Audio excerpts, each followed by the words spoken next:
What's up, guys? What's up, guys? If you're watching this, you like Ableton and music. So yeah, I just thought I'd make this video to show what I did here. I saw this video which was you can make any amplifier just using EQs and hard clipping, and it's absolutely true. That's all an amplifier is. It's just EQ, smart EQing, and then smart gain stages and more EQing. And yeah, I just wanted to show you guys what I got. It didn't take me long. Just experimented a lot. No, not even a lot. It just took me just some bit of knowledge and just trial and error, and I just got something pretty cool. And yeah, so it's just a amp simulator for Ableton. All you do is it's part of this rack, effect rack, and then you got these what called macro variations, which are just like the knobs on an amplifier. And you got stuff like the clean, you want it to be the clean channel, the dirty channel, or the level, how much tubiness, because I have this tube stage here, overdrive option, reverb option. So here would be a nice room reverb, and then here would be worship. Got that. Gain, just the gaininess, the treble knobs. Yeah. So yeah, just wanted to show you guys because I thought you guys it would be beneficial for you just to know the capability of Ableton and just audio engineering in general. So and these are all just the stock things in the Ableton, and even in GarageBand you can do pretty much the same thing. You don't need to be spending hundreds of dollars on amp symbol. If you choose to go digital processing, you don't have to spend hundreds of dollars on amp modeling. You can just really fiddle with this and get a sound you really enjoy. And I know all of you have very specific interests in music and stuff, and it just sucks sometimes to for the amp you want to be locked behind a paywall, and it costs a lot, and you don't really know how to use it too.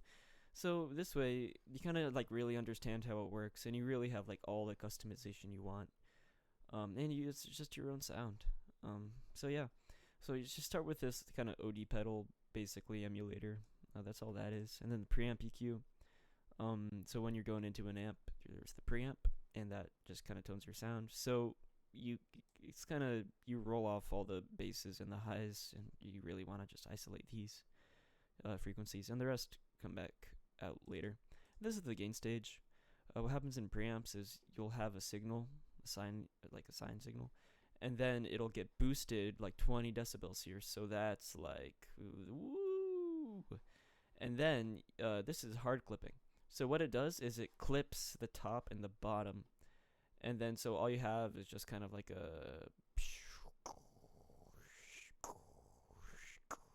so it turns it kind of into a square wave fish. But yeah, it just makes it harsher. It makes your signal harsher. And then it quiets it down by reducing the volume. So then it goes, still kind of loud, but it reduces the volume again. So it just turns your sine signal into more of a square wave, more harsher, more fuller. And so that's the gain stage. And then there's this tube stage here, which kind of gives it a tubiness feel. And I have the one that makes it kind of sag. And yeah, it's kind of light, but you can just change how tubey it is by the wet and dry thing. And then if you really want, you can go into this output thing and to drive and whatever. So yeah, so that's good for worship and stuff, which is one of the tones I got. This is the kind of a EQ. So this is just for the user. Again, I know this is compatible with bass too. So in that case, you might want to shift the frequencies for these to the left or to the right. For electric, usually the middle sits around 3.4 thousand hertz, and then that. But yeah, I kind of had it lower. And that worked. Then the cab EQ. So the cab influences your tone a lot too. So this is kind of just a standard wave or frequency kind of EQ for just an average cab. But that's really what all an IR is, impulse response is. It's just the frequency response of a cab, how it models their tone. So I'm pretty sure there's a way where you can just look at a spectrogram, and then you can just basically throw in any IR you want into this. I'll look into it more, but right now I just kind of estimated that, and it sounds okay. And then they got a reverb, you know, basic stuff. You got this thing. You got a utility, so I just have it widened a bit. And then this is for the level option. And then you got a limiter, just so it doesn't clip. And yeah, so it's that easy. You can mess with the knobs. You can mess with these. You can make your own variations by pressing new and then click the camera button to save it and rename, you know. So yeah, I'll just show you guys kind of my results, and yeah.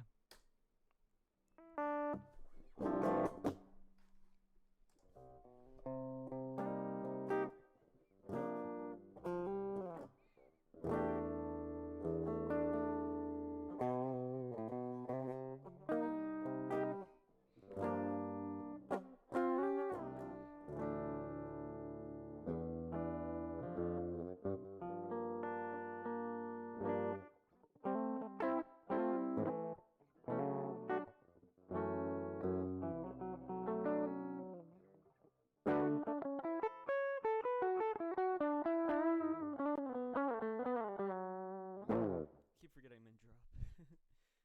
Heavy.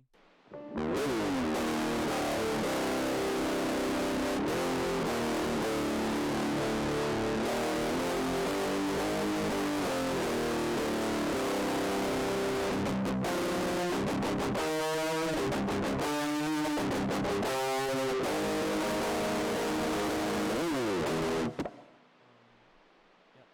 Wait, am I paddle? Yeah, oh, see? Okay, yeah, and this is kind of like a more worship tony kind of thing. I have to really tweak, for the heavy and for the worship, just because, there's not really like a smooth, actually, wait.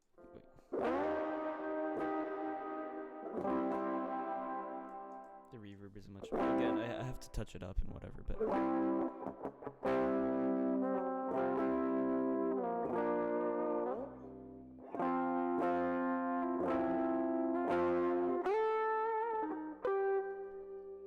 Yeah.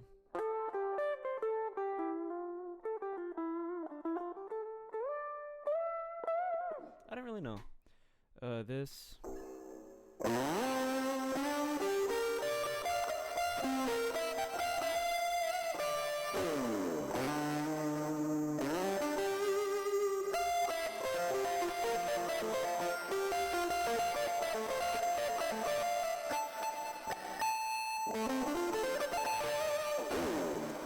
Bit Crusher. I love Bit Crusher. And then just this.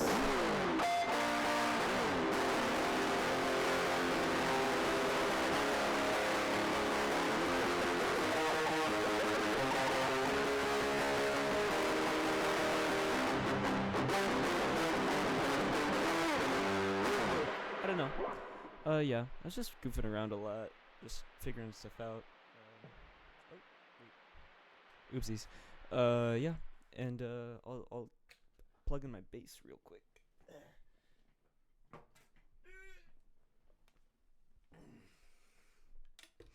Thank you, Gavin.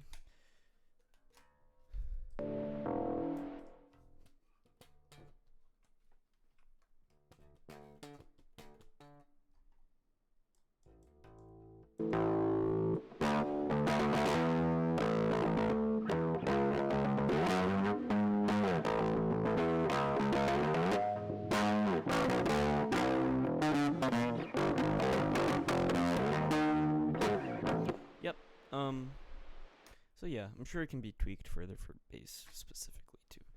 But yeah, just wanted to show you guys the capabilities of that. I thought you would find it interesting. Hey guys, one more thing. This is the video that showed me kind of the whole process of making amps. I recommend it. He made this like Eddie Van Halen 5150, whatever. The link's in the description. And then he also did it for like Vox and a Marshall thing, I think. So yeah, go check it out. He does it a lot better than me. And then I have a Google Drive thing with Sim, if anyone wants it. It's under rigs.